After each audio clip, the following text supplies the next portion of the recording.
Bueno, queridos hermanos, qué gusto una vez más estar un domingo en la casa del Señor, estudiando la palabra de Dios.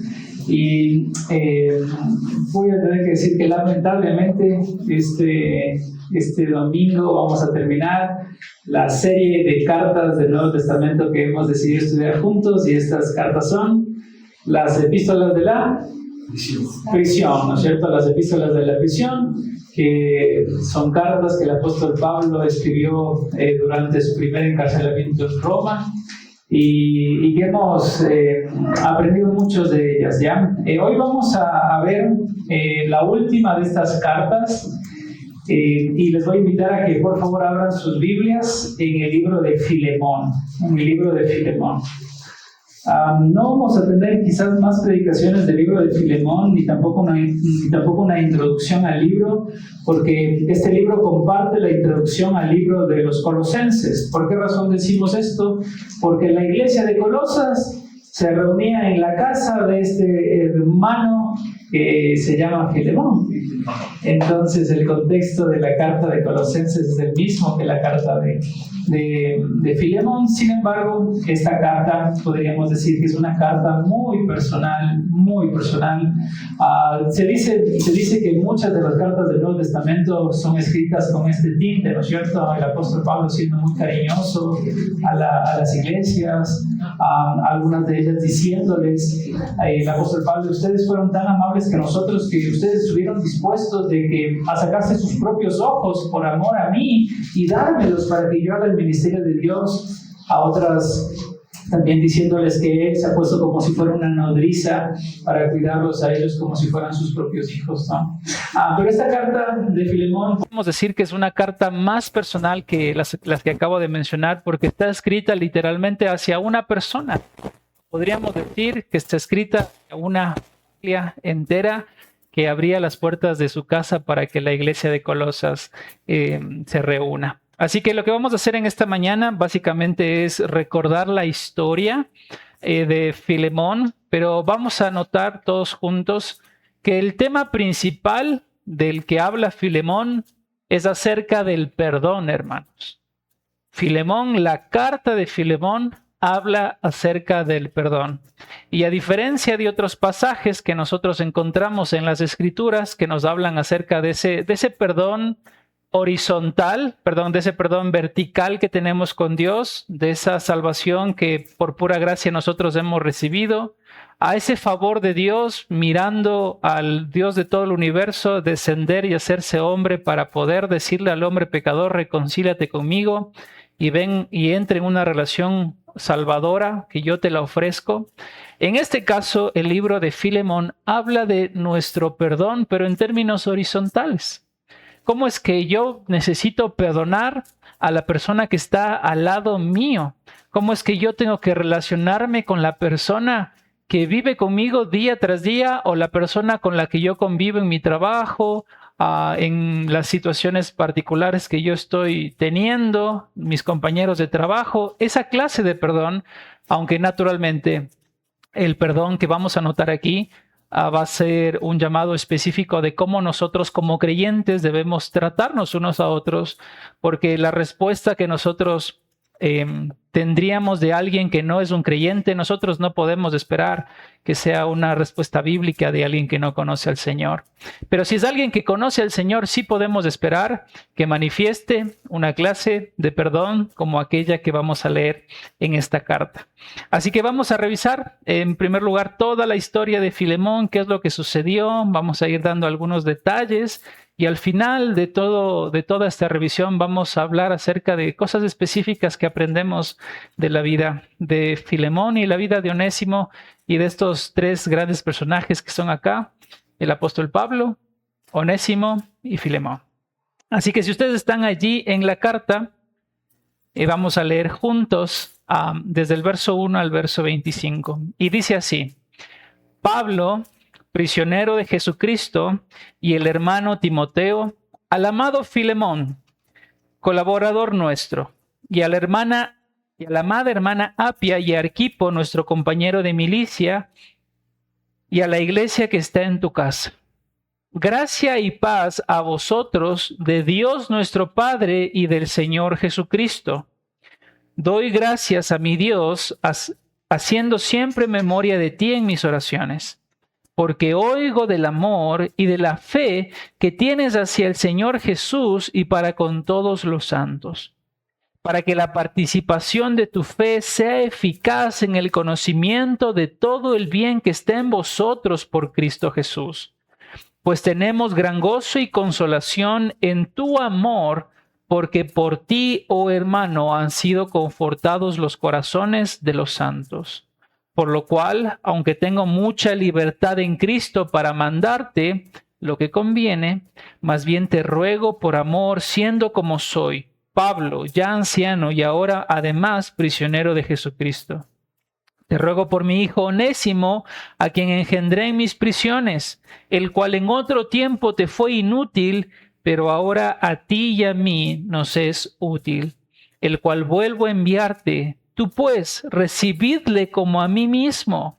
Yo quisiera retenerlo conmigo para que en lugar tuyo me sirviese en mis prisiones por el Evangelio. Pero nada quise hacer sin tu consentimiento para que tu favor no fuese como de necesidad, sino voluntario, porque quizás para esto se apartó de ti por algún tiempo, para que le recibieseis para siempre. No ya como esclavo, sino como más que un esclavo, como un hermano amado, mayormente para mí, pero cuanto más para ti, tanto en la carne como en el Señor. Así que si me tenéis por compañero, recibidle como a mí mismo. Y si en algo te dañó o te debe, ponlo a mi cuenta. Yo, Pablo, lo escribo de mi mano, yo lo pagaré, por no decirte que aún tú te me debes también. Si, hermano, tenga yo algún provecho de ti en el Señor, conforta mi corazón en el Señor. Te he escrito confiando en tu obediencia, sabiendo que harás aún más de lo que te digo. Preparadme también alojamiento, porque espero que por vuestras oraciones os seré concedido. Te saluda Epafras, mi compañero de prisiones por Jesucristo, Marcos, Aristarco, Demas y Lucas, mis colaboradores. La gracia de nuestro Señor Jesucristo sea con vuestro espíritu. Amén.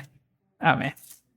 Bueno, hemos leído esta carta que el apóstol Pablo escribió a Filemón, pero es necesario que nosotros entendamos un poco la historia que está detrás de esto, ¿no? ¿Por qué razón digo esto? Porque esta carta, imaginen ustedes, le está llegando a una iglesia, como podríamos decirlo, una iglesia como nosotros, y la persona que recibe a los hermanos en su casa tiene probablemente a su hijo como parte del liderazgo de esta casa. Y él está leyendo estas palabras que nosotros acabamos de leer, y de seguro que habrá sido impactante para la vida de esta familia lo que estaban escuchando de parte del apóstol Pablo. Ahora, antes de entrar específicamente, hermanos, a hablar sobre esta carta, pensemos un poco en que el tiempo en el que nosotros vivimos, el perdón tiene que ver con debilidad. De la misma forma como la humildad hace pensar a las demás personas que están fuera de nosotros que nosotros somos alguien débil, probablemente cuando nosotros presentamos el perdón hacia otras personas, hace pensar quizás en otros que esta persona no es tan firme en sus decisiones. Probablemente cuando él dice algo se retracta fácilmente. Pero no necesariamente, hermanos, no necesariamente. El perdón implica ser parecidos a Dios, y Dios es el ser más grande del universo que existe, y es el ser al cual nosotros imitamos y al que nosotros tenemos por Padre. ¿Y cómo es que entonces la gente afuera no pretende ser perdonadora como nuestro Dios lo es? Muchas personas podrían decir conmigo que incluso la falta de perdón en nuestros tiempos puede ser o es la causa más grande de la desintegración familiar. ¿Por qué razón entre esposos no se quieren ver? ¿Por qué razón entre hijos no quieren tener relaciones con sus padres? ¿Por qué no? Porque ni siquiera pueden perdonarse entre ellos mismos. Ni siquiera podemos tener lugares para poder hablar unos con otros, peor, para que nosotros podamos pedirnos perdón. Y eso ha causado que muchas de las familias en nuestro tiempo quieran en la medida de lo que puedan vivir lejos el uno del otro para así llevarse bien. Pero hermanos, si nosotros recordamos que el mismo contexto de esta carta es el contexto de Colosenses, el apóstol Pablo dijo en Colosenses 3:13, soportándoos unos a otros y perdonándoos unos a otros si alguno tiene queja contra otro, como Cristo os perdonó, así también hacedlo vosotros. De tal manera, hermanos, que no perdonar para nosotros como creyentes es literalmente infringir la ley de Dios. Hacerlo de forma flagrantemente, rebelarnos en contra a la voluntad de Dios. Nosotros que somos creyentes, hermanos, somos llamados a perdonar. Y ninguna persona que ha experimentado verdaderamente la salvación en Cristo Jesús puede decir que para él el perdón es una opción. No, tú has sido llamado y yo he sido llamado por el Señor, si he experimentado la vida eterna, a presentar la misma clase de perdón con la que el Señor me ha perdonado a mí, si en verdad nosotros hemos sido salvados por el Señor. Ahora piensen por qué el Señor Dios sabe cómo manejar su mundo, Dios sabe cómo hacer sabiamente las cosas, porque este es el mundo de Dios, no es el nuestro. Y Él sabe que hay algunas consecuencias que nosotros vivimos internamente cuando nosotros no perdonamos, hermanos.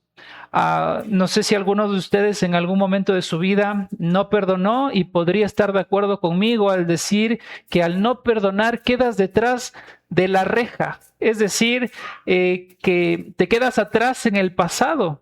Es como si estuvieras en una cárcel únicamente recordando lo que me hicieron, lo que me dijeron, cómo se comportaron conmigo, y nunca vas a poder salir de ese lugar si únicamente piensas así. Alguien también podría decir que la falta de perdón tiene como consecuencia mantener el dolor vivo y aún la herida abierta, impidiendo que esa herida sane. Hay personas que por constantemente estar pensando en las razones por las que yo no quiero perdonar a la persona que me hirió, es como que se va cerrando la herida, pero una vez más recuerdo y meto el puñal en la misma herida para volverlo a sentir y volver a sentir el mismo odio o el mismo, esta misma clase de sentimiento contra esa otra persona porque no quiero perdonar, de tal manera que ese dolor sigue vivo y la herida abierta. La falta de perdón también trae, hermanos, para nuestra vida amargura. Amargura. ¿Te has topado alguna vez con alguien que no ha perdonado a alguien que parece ser esta persona en sí mismo? Alguien que está como contaminada. Alguien que hablas con ella y está amargada todo el tiempo. Que no puede tener, que algo bueno no le puede pasar en la vida porque siempre el mundo está en contra de ella. Mientras más nosotros nos aferramos a esa amargura, la vida se convierte en una clase de amargura total. Un pastor dijo, la amargura no es solo un pecado, sino también una infección.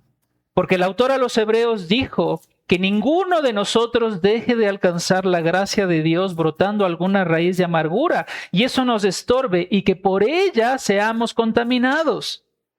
La conversación de una persona amargada es cortante, sarcástica y hasta calumniadora. La amargura distorsiona tanto la percepción que tiene una persona, produciendo incluso emociones violentas, intolerancias y pensamientos vengativos. ¿Te has topado con alguien así? Probablemente esa persona le hace falta perdonar. Probablemente esa persona tiene amargura en el corazón. La falta de perdón, hermanos, incluso puede ser la cizaña, dijo esto un pastor, la cizaña del divorcio. ¿Por qué decimos eso? Porque la razón por la que los fariseos o los maestros de la ley en Mateo capítulo 18 estaban tratando de tentar al Señor Jesucristo y le preguntaron, bueno, las escuelas rabínicas nos dicen que nosotros tenemos que hacer esto o aquello en relación al divorcio. ¿Qué nos dices tú? Y Jesús responde en Mateo 18, bueno, es verdad que Moisés dio carta de divorcio, permitió que se dé carta de divorcio en aquel entonces, pero fue por la dureza de vuestros corazones. No porque haya sido obviamente el plan de Dios, pero noten ustedes que una de las razones, no digo todas, por las que suceden divorcios en nuestro tiempo y en medio de nosotros incluso, es por la dureza de nuestro corazón, por la falta de perdón, por el no querer conversar, no querer hablar de estas cosas.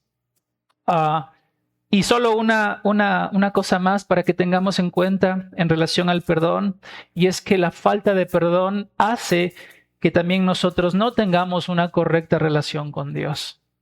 ¿Dónde lo podemos ver esto? Miren ustedes en Mateo capítulo 6, del 14 al 15, dice el escritor de esta manera: porque si perdonáis a los hombres sus transgresiones, también vuestro Padre os perdonará a vosotros. Pero si vosotros no perdonáis a los hombres, tampoco vuestro Padre perdonará vuestras transgresiones. ¿Cómo nos quedó el ojo en eso? O sea, si nosotros perdonamos a otros, Dios también nos perdona las nuestras. Y si nosotros no perdonamos, eso significaría que entonces Dios tampoco nos perdonó las nuestras. De tal manera que no perdonar, hermanos, no estamos diciendo que este versículo está hablando acerca de una clase de pérdida de salvación, no estamos diciendo eso, pero sí que, hermanos, este versículo nos está llamando a nosotros como cristianos a que el creyente se caracteriza porque perdona. El creyente perdona porque ha experimentado el perdón de Dios. Y el que no perdona ha sido porque no ha sido perdonado sus pecados. Eso es lo que está diciendo este texto. Si tú no perdonas es porque tus pecados aún no han sido lavados y limpiados y no has experimentado el perdón de Dios, porque si te das cuenta del gran perdón que Dios ha hecho hacia tu vida, entregando a su Hijo Jesucristo para venir por ti, y que tú te niegues a perdonar, serías como aquella persona que le fue perdonada una deuda enorme y después fue al que le debía un poco y le dijo que si en ese momento preciso no le perdonaba sus deudas, entonces lo iba a mandar al calabozo. ¿Y qué le dijo entonces cuando se enteró el rey que le había perdonado la deuda grande? ¿Tú hiciste eso entonces vas a la cárcel. Wow. Entonces, hermanos, la falta de perdón causa que incluso nuestra relación con Dios esté mal. Que nosotros no podamos tener una correcta relación con Dios. ¿Cómo alguien puede decir entre nosotros que está bien con Dios si con la persona que tiene a su lado, que puede ser su pareja, pueden ser sus hijos, está mal? ¿Cómo eso puede tener alguna clase de concordancia, ¿no es cierto?, de relación? Yo amo a Dios tremendamente, pero me vivo peleando con la persona que tengo a mi lado. Eso no tiene nada que ver. Entonces, hermanos, la Biblia nos llama a nosotros a que necesitamos esforzarnos por perdonar a otros. Y el ejemplo, yo sé que he hablado de algunas otras cosas de manera general, pero es para que pensemos en este mismo ejemplo que encontramos en la vida de Filemón, que es para nosotros un grande modelo a seguir. Miren cómo el apóstol Pablo se presenta, ¿no es cierto?, en esta carta, prisionero del Señor Jesucristo. Sabemos que el apóstol Pablo está en prisión en Roma, esperando un juicio de César.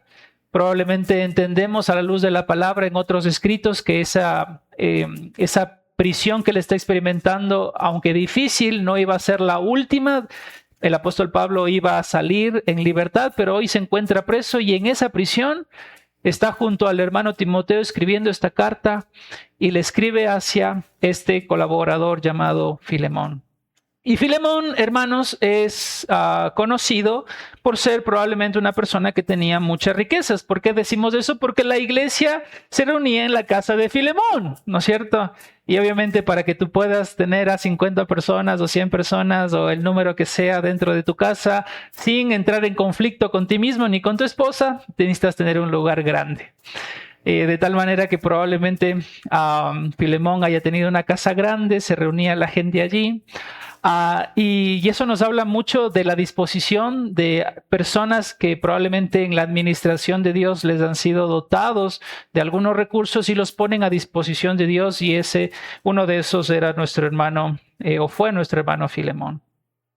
Así que él recibe esta carta. Sabemos o entendemos a la luz también de este texto que acabamos de leer. En el verso 19, el apóstol Pablo le dice a Filemón, en relación a Onésimo, que él tendría que recordar que Filemón le debe mucho al apóstol Pablo. ¿Y por qué razón Pablo se puede atreverse a decirle esas palabras a Filemón? Y es porque probablemente el apóstol Pablo haya sido el padre espiritual de Filemón. Y entonces, si estás hablando en una carta, te está escribiendo tu padre espiritual, aquella persona que fue utilizada por el Señor para traer salvación a tu corazón, entonces le debes mucho a esa persona, ¿no es cierto? No porque estemos vendiendo alguna clase de evangelio de ninguna forma, pero estamos tan agradecidos, ¿no?, por esas personas que se tomaron ese tiempo, sacaron un momento y nos predicaron el evangelio. Y si no hubiese sido por esa predicación, probablemente habrá sido en su momento, ¿no?, con otra predicación, pero esa persona antes me predicó y a través de esa predicación yo vine a Cristo. Y gracias a Dios por eso. Y entonces por eso podemos decir que el apóstol Pablo era el padre espiritual de Filemón, y él con todos sus recursos se dispuso a abrir su casa para la iglesia de Colosas. Y por esa razón dice: a vuestro colaborador. El apóstol Pablo mira a Filemón como un colaborador del ministerio de Dios. Y miren el verso 2, dice: a la amada hermana Apia. La tradición nos dice a nosotros que Apia y Arquipo eran la familia de Filemón. Apia era la esposa de Filemón y Arquipo era el hijo de Filemón. No se nos dice mucho de la vida de Apia, de lo que nosotros tenemos registrado en las Escrituras, pero podemos suponer, hermanos, que era una mujer piadosa, una mujer santa, porque ¿cómo metes 100 personas en tu casa sin la aprobación de tu esposa? ¿No es cierto? Porque ¿quién se va a encargar de tantas cosas y demás? A veces en los manantiales pensamos no hacerlos en casas, y nuestras hermanas son aquellas que las reciben, están ahí pendientes de cada detalle.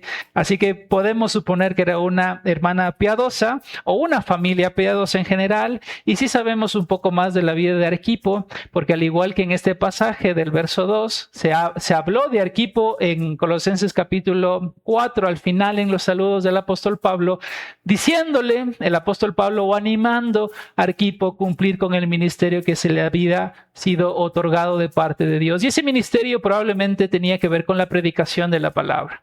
¿Quién había sido el pastor, hermanos, de la iglesia de Colosas?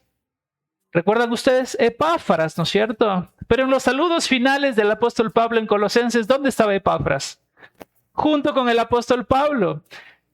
Y aunque estaba muy solícito en ver a las comunidades de Colosas, de Hierápolis, de la Odisea, Epáfras no estaba, pero la persona que estaba ahora ejerciendo una clase de liderazgo en esa iglesia que estaba en su propia casa era Arquipo, probablemente alguien joven. No sabemos específicamente qué edad habrá tenido, pero el apóstol Pablo le anima a que pueda continuar con el ministerio que Dios había levantado en medio de ellos.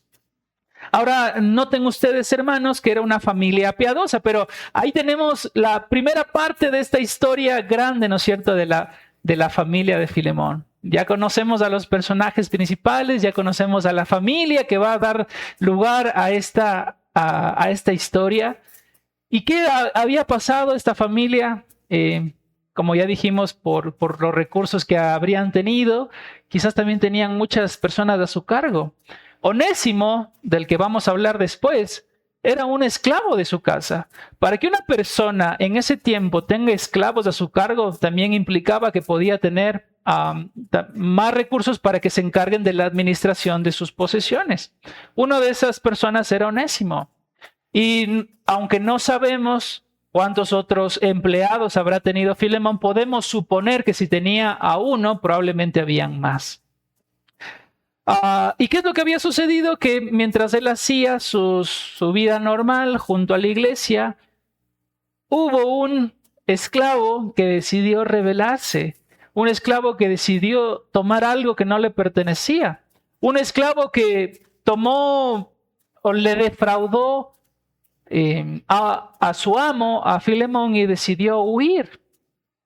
Y hermanos, nosotros no conocemos puntualmente las circunstancias que llevaron a Onésimo a tomar algo de Filemón. No sabemos si Onésimo estaba viviendo alguna clase de necesidad puntual. No sabemos específicamente qué es lo que se le cruzó a Onésimo por su cabeza. Quizás ya quería ser libre. No sabemos específicamente eso, pero en algo él defraudó a su amo Filemón.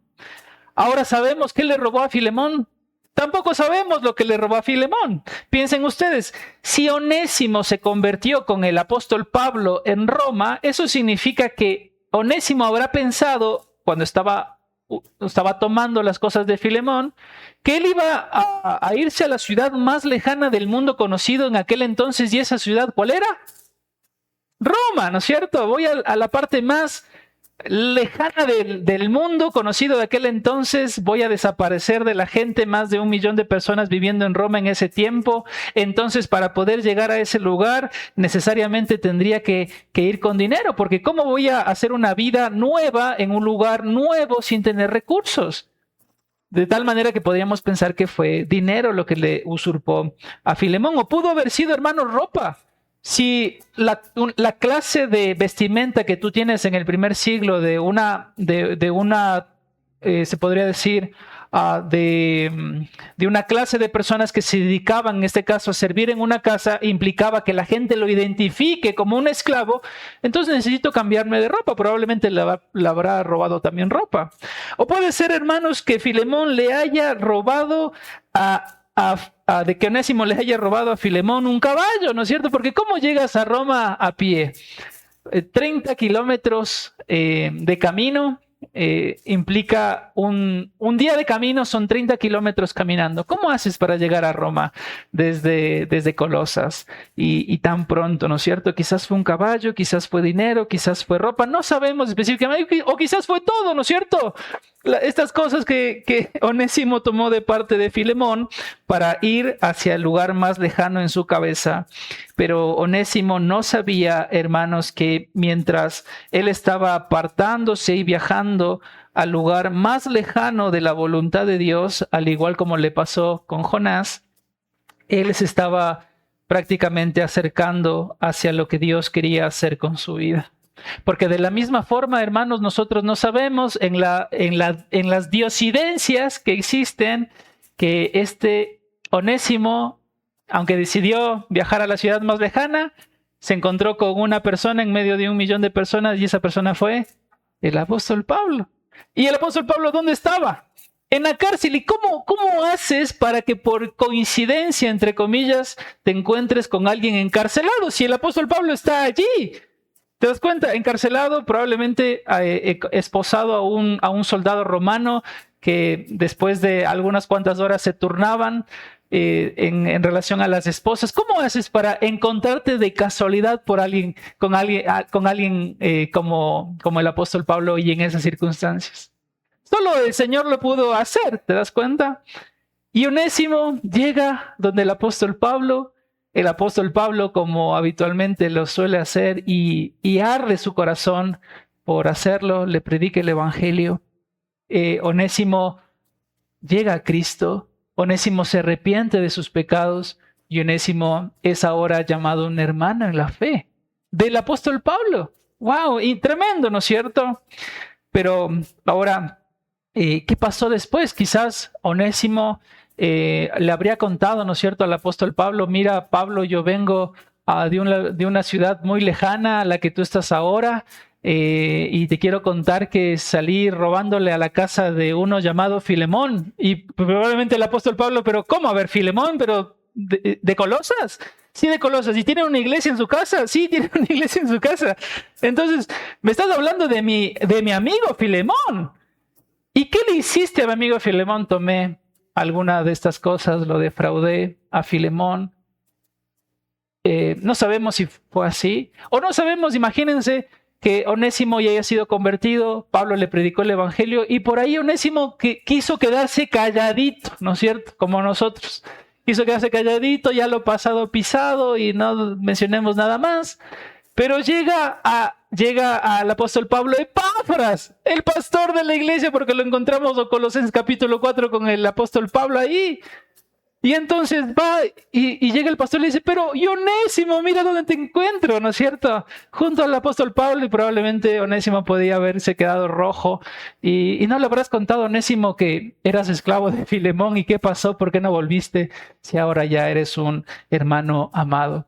Entonces el apóstol Pablo, no queriendo tener esa relación con Filemón, le envía de vuelta a Onésimo, pero ya no más como un esclavo, hermanos.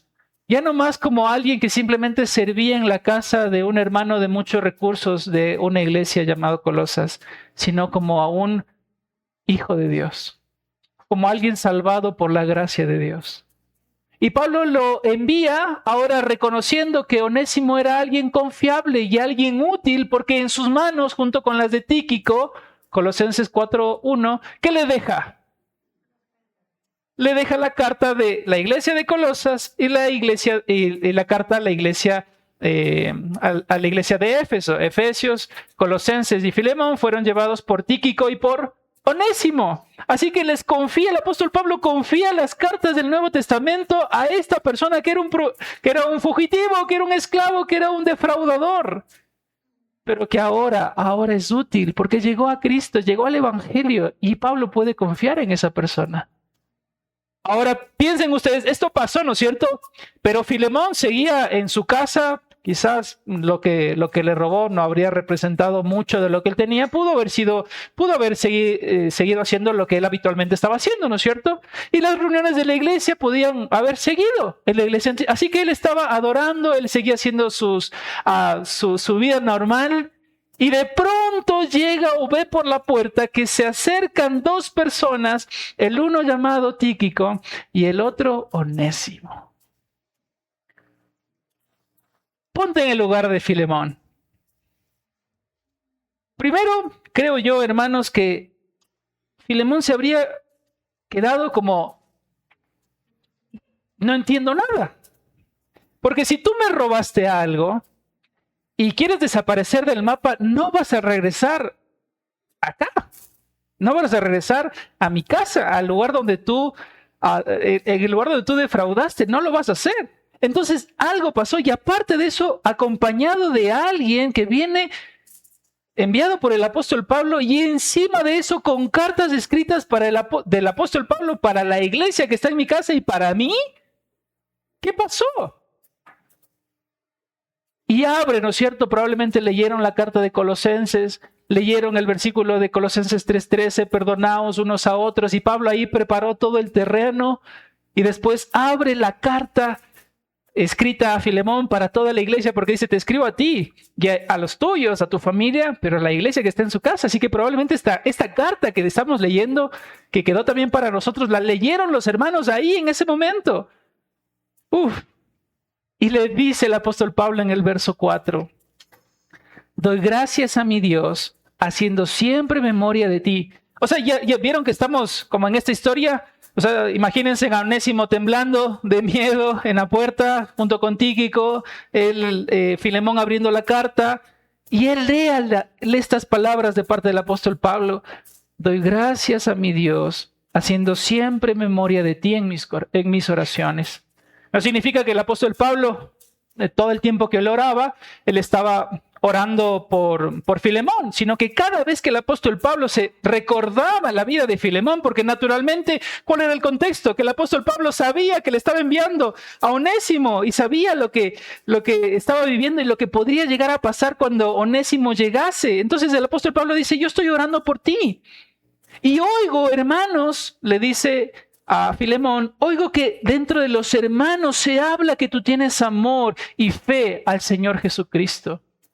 Y no solo que tienes amor y fe al Señor Jesucristo, sino que también esa misma clase de amor es la que tú expresas hacia todos los santos. Y ahora el apóstol Pablo dice el verso 6, para que la participación de tu fe sea eficaz en el conocimiento de todo el bien que está en vosotros por Cristo Jesús. Es decir, o en otras palabras, el apóstol Pablo le está diciendo a Filemón que él está orando porque él sabe, Dios sabe, que él ha hecho un bien en nuestros corazones.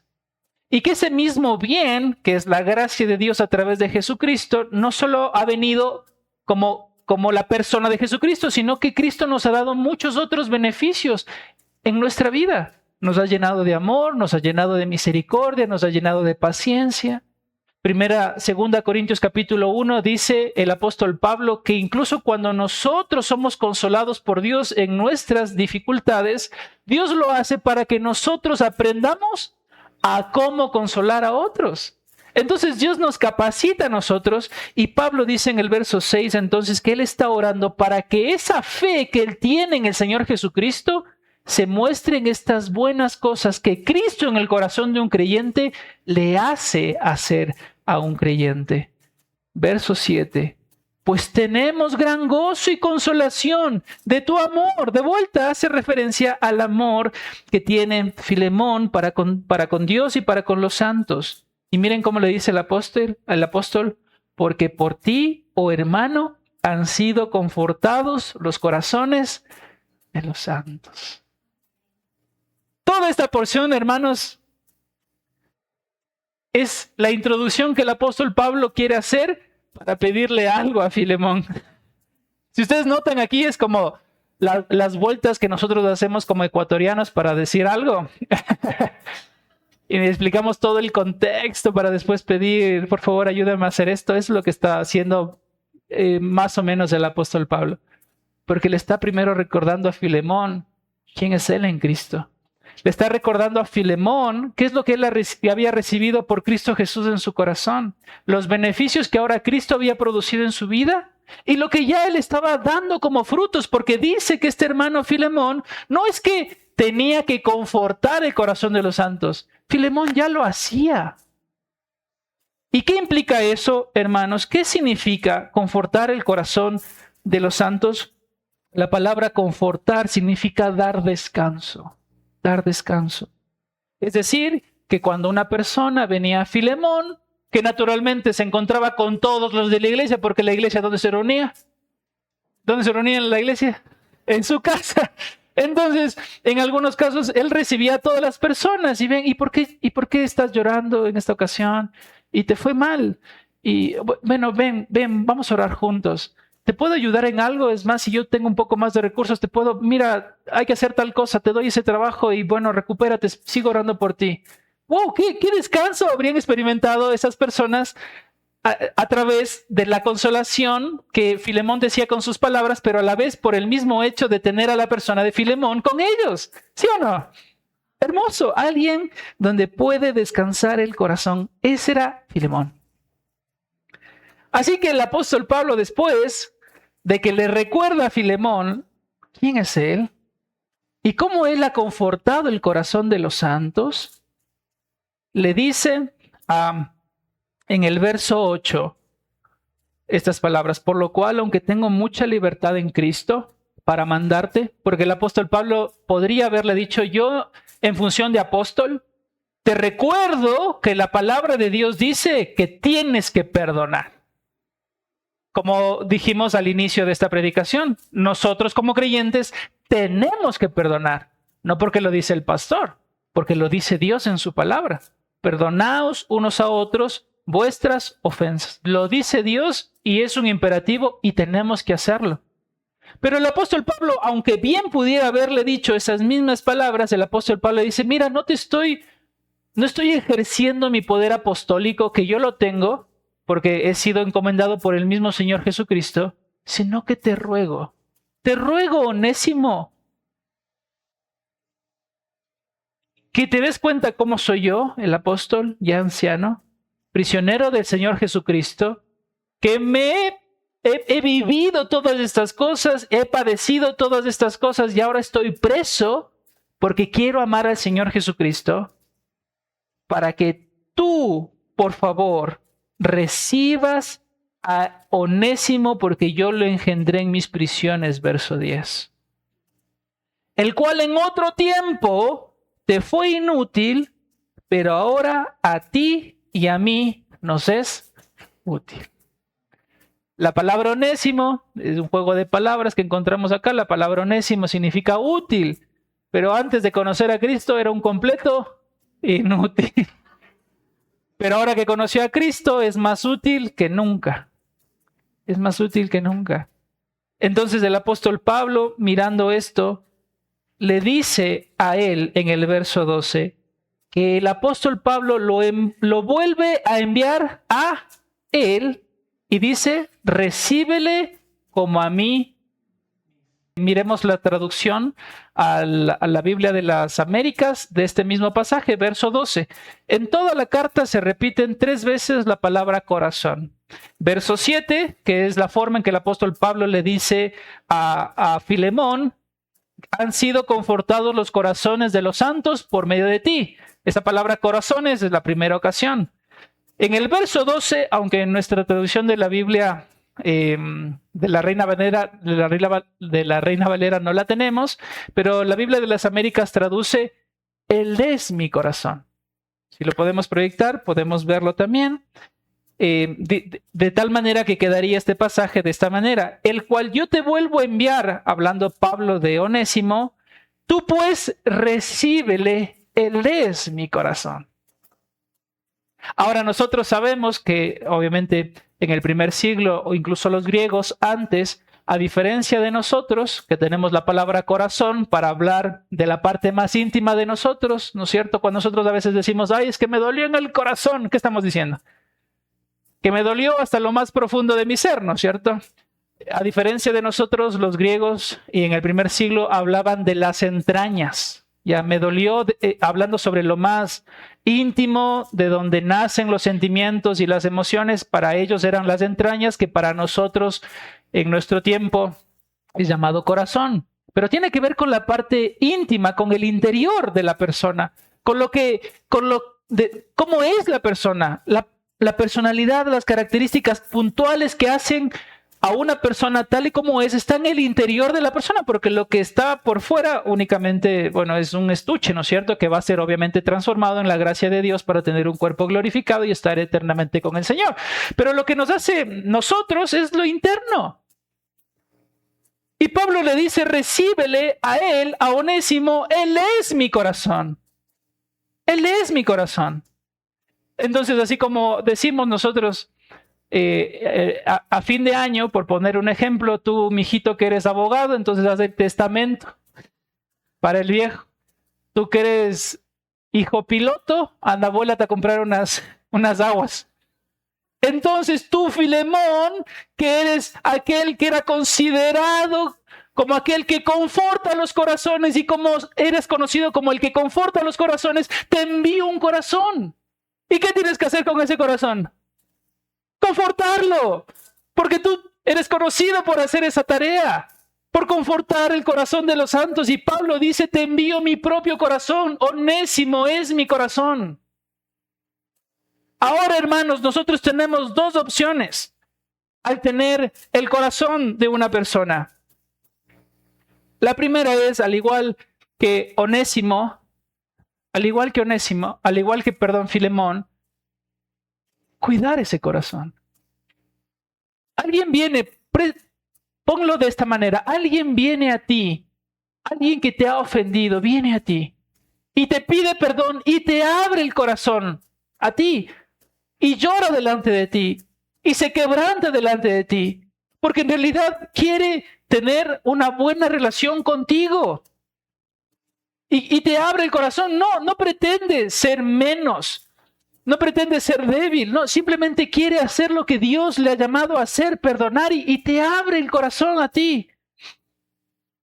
Tú bien puedes, como Filemón, agarrar ese corazón y darle descanso a ese corazón.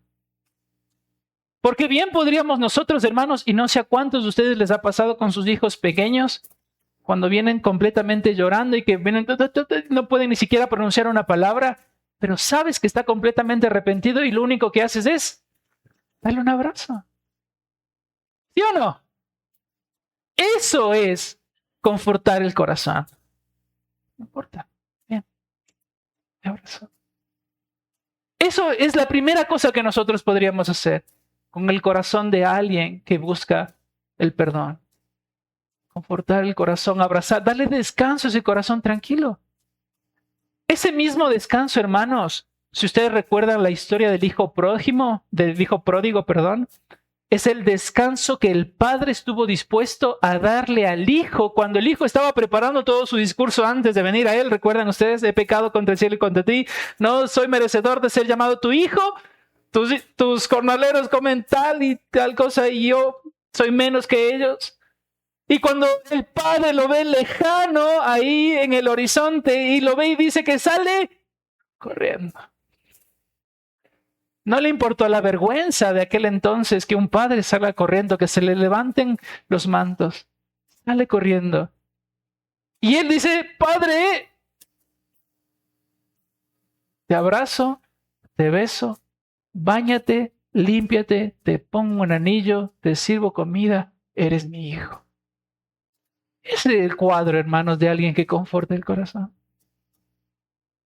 O bien podríamos nosotros, como una segunda opción de qué hacer con el corazón de la otra persona, es pisotearlo. Este es tu corazón. ¿Qué me importa lo que tú sientas conmigo?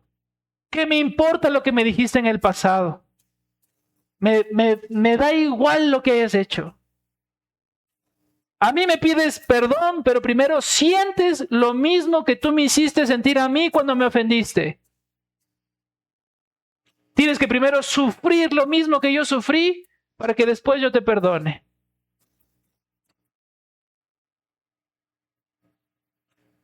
Entonces, hermanos, nosotros también podemos, en segundo lugar, quebrar un corazón, destruir un corazón. Filemón, en su tiempo, en el primer siglo, lo que Filemón podría haber hecho por ley hacia Onésimo, podría haber llegado en sus máximas consecuencias a que Onésimo se ha muerto. Por la ley. Y Filemón podría haberlo hecho sin problema, porque la ley lo amparaba. Lo mínimo que Filemón podría haber hecho sería cambiarlo o venderlo, porque era un esclavo. Y las leyes romanas permitían hacer eso. Se veía un esclavo como si fuera un objeto.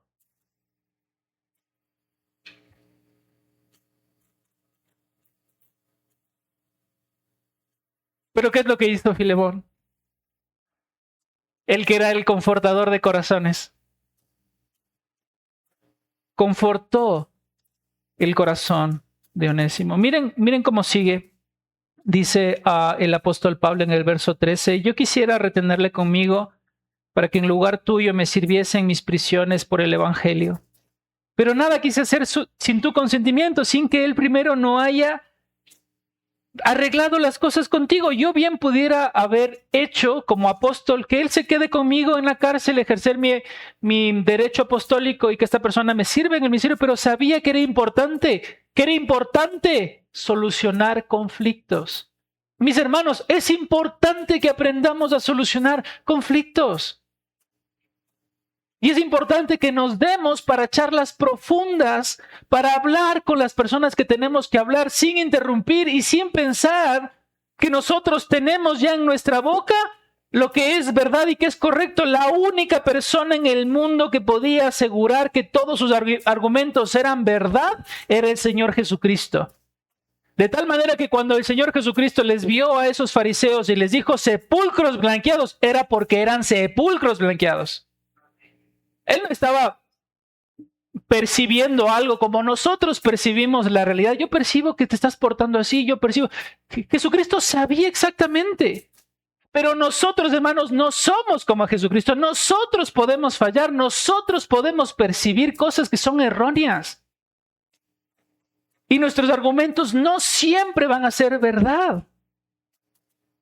Entonces nosotros no tenemos que ser esa clase de hermanos creyentes en Cristo que estamos escuchándole a la otra persona dar sus argumentos, pero no estoy en realidad escuchándolo, sino estoy esperando que se calle porque yo ya tengo en mi boca lo que le voy a decir para que ella sepa que yo le digo lo que es verdad y tienen que hacerse así las cosas. Lo que te digo se hace y punto.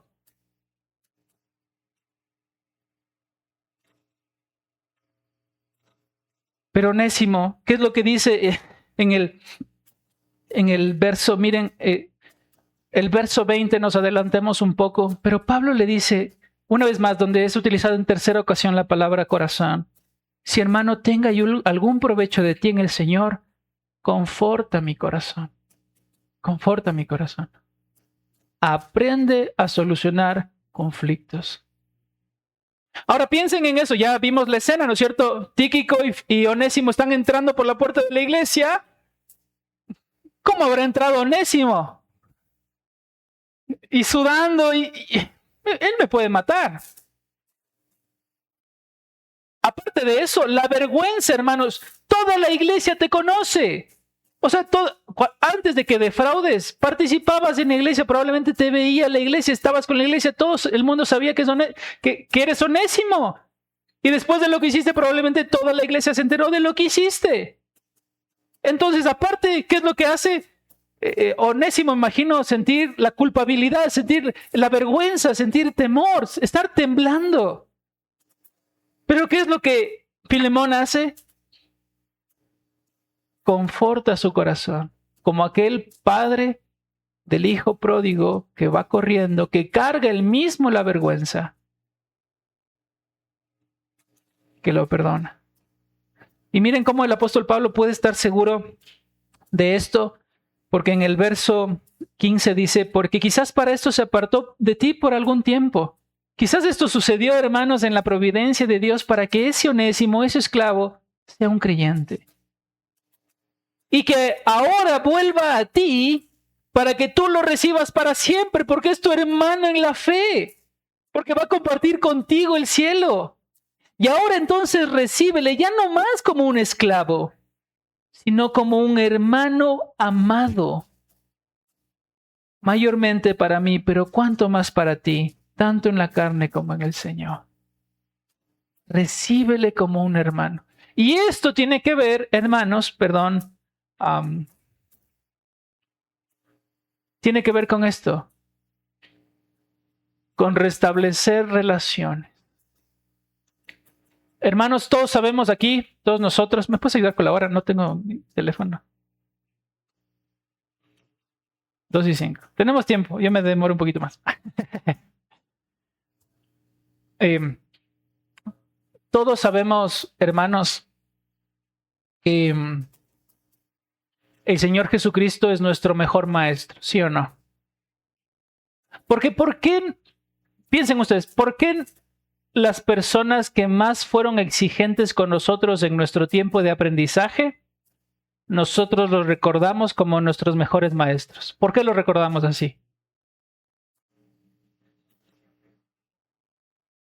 Porque no solamente eran buenos, me exigían. Y probablemente nosotros recordamos a la gente, entre comillas, los profesores malos, que eran los más exigentes, pero como los mejores, ¿no es cierto? Era lo mejor que tenía el colegio, era lo mejor que tenía la universidad, ¿y por qué lo sacaron? Bueno. Hermanos,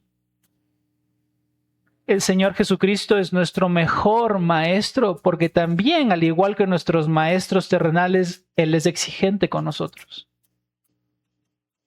Cuando nos dice a nosotros, eres creyente, tienes que perdonar. Eres creyente, entonces tienes que poner la otra mejilla. Eres creyente, entonces tendrías que orar por tus enemigos. Orar por los que te maldicen. ¿Te das cuenta lo exigente que es el Señor Jesucristo?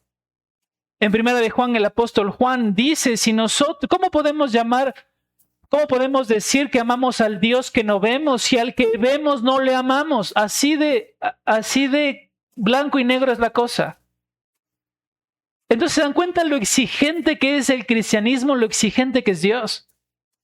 Pero es el mejor maestro. Es el mejor maestro que nosotros tenemos. Y así como nosotros vemos cosas exigentes como las que acabamos de hablar, hoy en este pasaje también vemos algo exigente para nosotros que va más allá de nuestra comprensión, porque nosotros fuera de las otras personas decimos, ok, te perdono y chaolín. Tú me hiciste esto, ok, solucionamos, vendamos la cosa y después tú por tu lado y yo por mi lado. Tú haces esto y yo aquello y listo. Y no nos vemos más. Es más, si nunca nos vemos en nuestra vida, mejor, pero yo ya te perdoné. Pero eso no es lo que está diciendo acá. Porque así como Cristo es nuestro mayor maestro, le está pidiendo a Filemón en estos versos que lo reciba como a un hermano, que lo trate de vuelta como familia, que restaure sus relaciones, que aprenda Filemón a dejar pasar la ofensa y a poder tener una relación ahora más estrecha con quien es tu hermano. Fue un ladrón, no es más un ladrón. Fue un esclavo, ahora es un hermano en Cristo.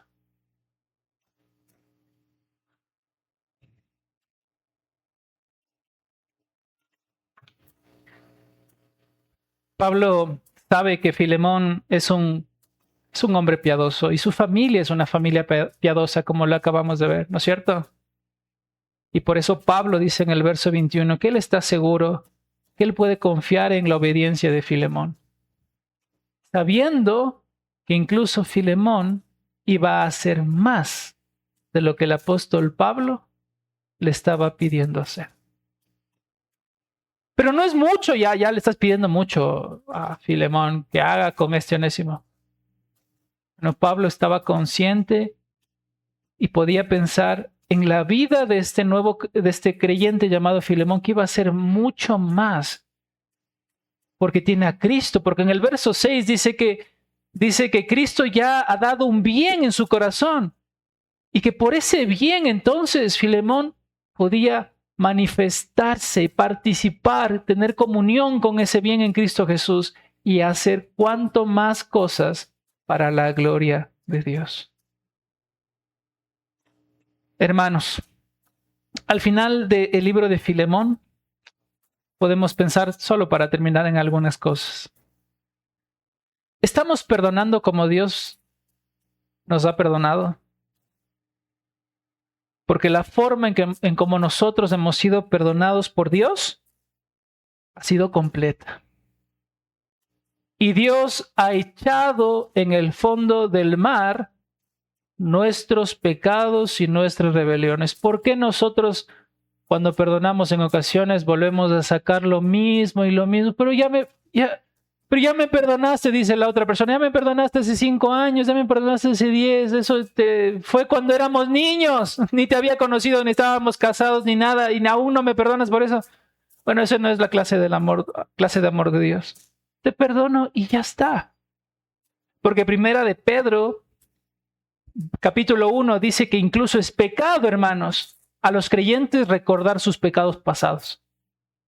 Para Dios, Dios toma como un pecado que tú recuerdes tu vida pasada, tus pecados pasados y sientas culpa porque Dios te liberó de la culpa. Romanos 8:1 dice que ninguna condenación hay para los que están en Cristo Jesús. Cristo no te está pidiendo que sientas culpa por tus pecados, Él ya te perdonó. Entonces nosotros tampoco tenemos que esperar a que la otra persona sienta culpa o que viva con culpa para perdonarla. Hermanos, no debemos pensar diciendo, si yo fui el ofendido, tú deberías confortar mi corazón, porque yo soy el ofendido, porque tú me heriste a mí, porque eso es muy egocéntrico. No, yo, es que yo soy el centro. No eres el centro de todo, no eres el centro de todo. Yo fui el herido, yo soy al que le han hecho la ofensa, a mí es que me han robado, entonces tú deberías acercarte. No, esa clase de perdón no es bíblica. Y no debemos pensar, hermanos, en que solamente si la otra persona sufre lo mismo que yo, entonces esa persona se convierte en digna para que yo le perdone. Hermanos, nuestro Dios nos ha liberado de la culpa, de la vergüenza, que nuestros pecados causaban delante de Dios.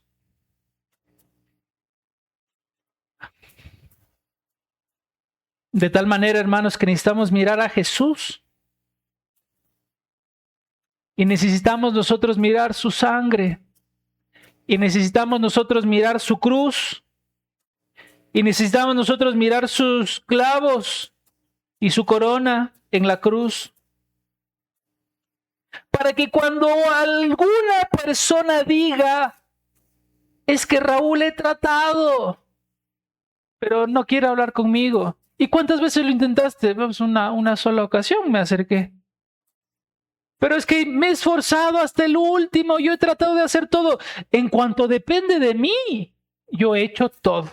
¿Y cuántas veces has tratado de entablar una relación? La semana pasada, el mes pasado, yo ya le dije, pues cuando tenía 15 años. Entonces necesitamos mirar la cruz, mirar a Jesús, mirar sus clavos, mirar su corona, mirar su sangre y mirarlo a Él diciendo, Padre, perdónalos porque no saben lo que hacen. Porque Él sí llegó hasta las últimas consecuencias para perdonarnos. Hasta lo último, si alguien llegó hasta lo último, el que agotó cualquier posibilidad para salvarnos y para poder entablar una correcta relación con nosotros fue Jesús. Entonces, no hay, hermanos. Y ya intentaste, sí, otra vez. No. Hasta que no estés en la misma condición de Jesús, entonces no podrías decir que lo has intentado hasta lo último. Eso significa entonces que aún no lo hemos intentado hasta el final. Y somos animados, hermanos, a tener esta misma clase de perdón horizontal que nos muestra la vida de Filemón con nuestros hermanos. ¿Cuánto más si son creyentes? Amén. Y vamos a terminar entonces orando. Querido Señor, gracias por su palabra. Gracias, Señor, por permitirnos tener este tiempo en la iglesia. Gracias, Señor, porque nos anima a perdonar. Nos anima, Señor, a esforzarnos por que la otra persona que nos ha ofendido se libere de esa culpa. Ayudarle a esa otra persona a encontrar a Cristo, a mirar la cruz. Señor, ayúdanos a nosotros a tener el mismo corazón que Filemón, que aprenda a confortar el corazón de los santos. Que la gente que esté a nuestro alrededor vean que nosotros puede hallar descanso, pueden hallar un alivio. No porque nosotros seamos algo, sino porque usted vive en nosotros. Gracias, Dios, por esta mañana, por su palabra y por el resto del culto. Oramos en el nombre de Jesús. Amén.